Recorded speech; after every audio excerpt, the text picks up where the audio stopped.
Exclusive discussion করতে চাই। বাংলাদেশ দল বিশাল লাভের মধ্যে রয়েছে। বিশ্বকাপ না খেলার পরেও বাংলাদেশ যেভাবে আইসিসি কে প্রেসারে ফেলেছে, শেষ পর্যন্ত আমিনুল ইসলাম বুলবুল মানে পাকিস্তান ক্রিকেট বোর্ডের প্রধান, তাদের সরকার, সেনা প্রধান, তাদের বক্তব্য, তাদের মন্তব্য, আইসিসির কমান্ড সবকিছুকে উপেক্ষা করে বুলবুল সাহেবের যে অনুরোধ সেটাকে রাখতে শেষ পর্যন্ত সম্মত হওয়ার কারণে ক্রিকেটীয় যে যুদ্ধ, ক্রিকেটীয় যে চতুর্থ বিশ্বযুদ্ধ লাগার কথা ছিল সেই যুদ্ধটা লাগলো না। এবং এটার প্রেক্ষাপটে বাংলাদেশ ক্রিকেট বোর্ড যেভাবে প্রফিটেবল হতে যাচ্ছে আপকামিং সিরিজগুলোতে, আপকামিং ফিউচারে, সেই আলোচনা করতে চাই। বাংলাদেশের যে সাফল্য সেটা শুধুমাত্র পরের 24 ঘন্টা পর্যন্ত না, বাংলাদেশের যে সাফল্য সেই সাফল্যটা অসাধারণ, অনবদ্য। কি হয়েছে, কি করেছে? বাংলাদেশ আইসিসির মেগা ইভেন্ট আয়োজন করতে যাচ্ছে এবং সেটা 2031-এ ভারতের সাথে যৌথভাবে যে ওয়ানডে ওয়ার্ল্ড কাপ আয়োজিত হবার কথা, সেই ওয়ানডে বিশ্বকাপের আগেই 28 থেকে 30 সালের মধ্যে। সেই আয়োজনটা কি? বাংলাদেশ কোন বিশাল মেগা ইভেন্ট আয়োজন করতে চাচ্ছে বা যাচ্ছে, যেটা আসলে আয়োজন করার জন্য বা যার আয়োজক হওয়ার জন্য অনেকগুলো দেশের মধ্যে কারাকারি চলছে। আসলে সেটা কি? এর বাইরে বাংলাদেশের কোনো পানিশমেন্ট হচ্ছে না। আইসিসি টি-20 ওয়ার্ল্ড কাপ ইন্ডিয়া শ্রীলঙ্কা যেটার যৌথ হোস্ট, সেখানটায় বাংলাদেশ যে অংশগ্রহণ করছে না, সেটার জন্য বাংলাদেশের কোনো ধরনের পানিশমেন্ট হবে না, বাংলাদেশের রেভিনিউ কেটে ফেলা হবে না। বিশাল অর্জন, আসলে কি তাই? আলোচনা যখন এই জায়গায় করছি ঠিক তখন কিছুটা হলো বিব্রত হতে হয়। 2028 থেকে 30 সাল পর্যন্ত, 2028 থেকে 30 সাল পর্যন্ত, আবারও বলছি 31-এর আগ পর্যন্ত আইসিসির যে মেগা ইভেন্ট গুলো মানে 27 পর্যন্ত দেয়া রয়েছে, 31 পর্যন্ত মেজর ইভেন্টের শিডিউল দেয়া রয়েছে, 28 থেকে 30-এর মধ্যে যে সময়টা, যে মাইনর ইভেন্টস গুলোর কথা বলা হয়েছে সেটা হচ্ছে নারী world cup, youth world cup টাইপের কিছু প্রোগ্রাম। বাংলাদেশ দল টি-20 বিশ্বকাপকে বিসর্জন দিয়ে যুব বিশ্বকাপের আয়োজক হবার খুশিতে ব্যাপক আনন্দিত। বাংলাদেশ ক্রিকেট বোর্ড ব্যাপক আনন্দিত। বিশাল অর্জন না? যুব বিশ্বকাপ হবে ভাই বাংলাদেশে। 2028 সালের দিকে বাংলাদেশে যুব বিশ্বকাপ হবে এবং যেই যুব বিশ্বকাপকে কেন্দ্র করে ইন্ডিয়া, অস্ট্রেলিয়া, ইংল্যান্ড, এই যে বড় বড় দেশগুলো রয়েছে তাদের মধ্যে কোনো কারাকারি নেই। ইন্ডিয়া সবশেষ ইউথ ওয়ার্ল্ড কাপ কবে হয়েছে বলতে পারেন? আন্ডার 19 ওয়ার্ল্ড কাপ সবশেষ যেটা হলো সূর্যবংশীর সেই ইনিংস ফাইনালে 170+ দেখেছেন নিশ্চয়ই, সেটার আয়োজক হবার প্রস্তাব ছিল সাউথ আফ্রিকার কাছে, আয়োজক হতে রাজি হয় নাই নামিবিয়া, জিম্বাবুয়ে শেষ পর্যন্ত সেটা আয়োজন করে। এমন একটা ইভেন্ট, যে ইভেন্টটা বাংলাদেশ আয়োজন করতে যাচ্ছে এবং যেটার খুশিতে আমরা বগল বাজানো শুরু করে দিয়েছি, সেই ইভেন্টের কোনো ভ্যালু নাই। সেই ইভেন্টকে পেতে কারো মধ্যে কোনো প্রতিদ্বন্দ্বিতা নেই, যারা পায় তারা করতে চায় না।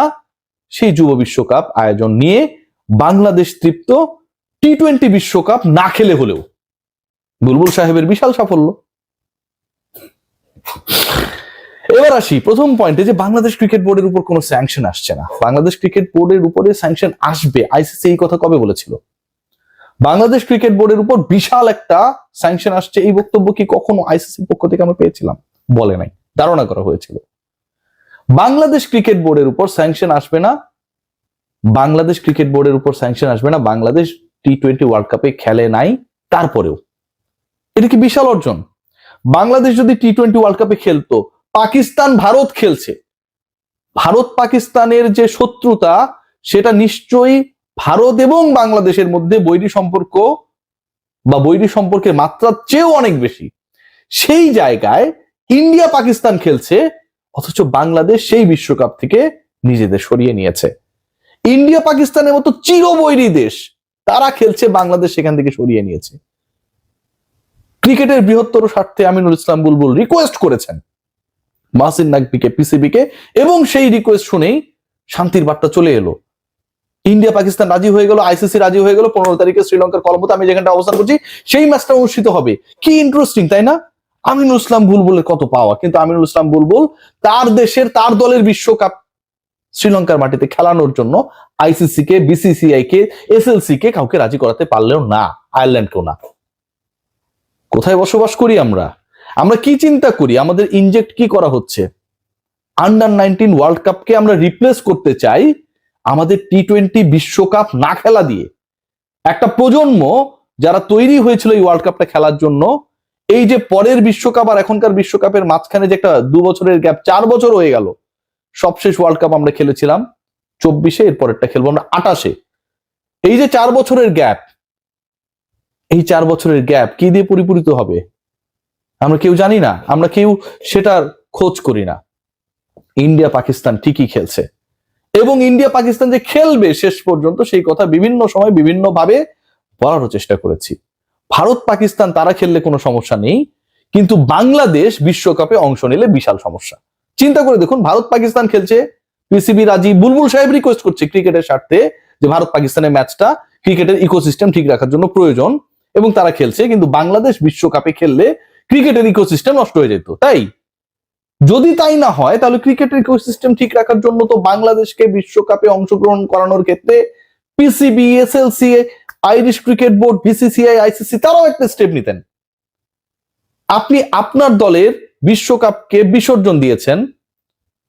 আপনি যেই ক্রিকেটটা খেলতে চান, যেই ক্রিকেটারদের খেলতে দেখতে চায় দেশের মানুষ, সেই ক্রিকেটারদেরকে আপনি খেলার সুযোগ করে দেন নাই, অথবা সেই ক্রিকেটাররা খেলবে কি খেলবে না সেই জায়গায় নেগেটিভ ডিসিশন দিয়েছেন।